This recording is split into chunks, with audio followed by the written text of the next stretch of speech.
নমস্কাৰ বন্ধুসকল, এটি গীত গুণগুণাব বিচাৰিছোঁ। যদি ভাল লাগে লাইক কমেণ্ট শ্বেয়াৰ এটা কৰিব আৰু লগতে মৰম দিব। আৰু এয়া মোৰ চেষ্টাহে, গতিকে সকলোৱে মৰম দিব যাতে মই আগুৱাই যাব পাৰোঁ। কিয় এনেকৈ মৰমবোৰ অভিমানী হৈ যায়? কিয় এনেকৈ আপোনজন অচিনাকি হৈ যায়? কিয় এনেকৈ জীৱন হেৰাই? কিয় এনেকৈ জীৱন হেৰাই?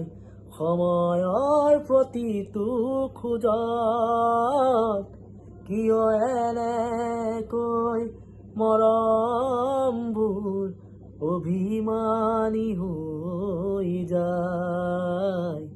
কিয় এনেকৈ আপোনজন অচিনাকি হৈ যায়? লিহিৰি আঙুলিৰ পৰশ মধুৰ, আপোন বুকুৰ উশাহ গধুৰ।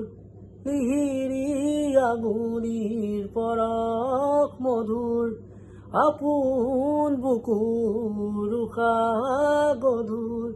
ভগা প্ৰেমৰ মৃতদেহ বুকুৰ চিতাত জ্বলে নিতে।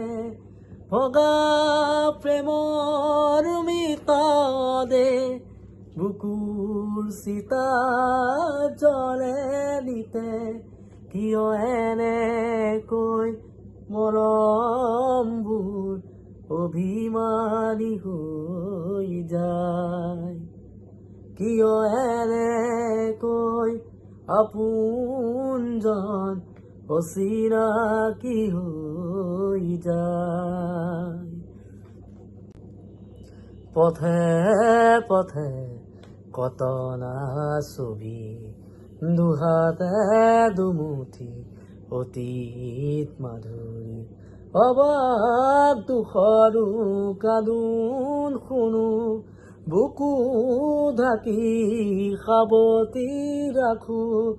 অবাক দুখৰো কান্দোন শুনো, বুকু ঢাকি সাৱটি ৰাখো। ভগা প্ৰেমৰ মৃতদেহ বুকুৰ চিতাত জ্বলে নিতে। ভগা প্ৰেমৰ মৃতদেহ বুকুৰ চিতাত জ্বলে নিতে। কিয় এনেকৈ মৰমবোৰ অভিমানী হৈ যায়? কিয় এনেকৈ আপোনজন অচিনাকি হৈ যায়? কিয় এনেকৈ জীৱন হেৰাই?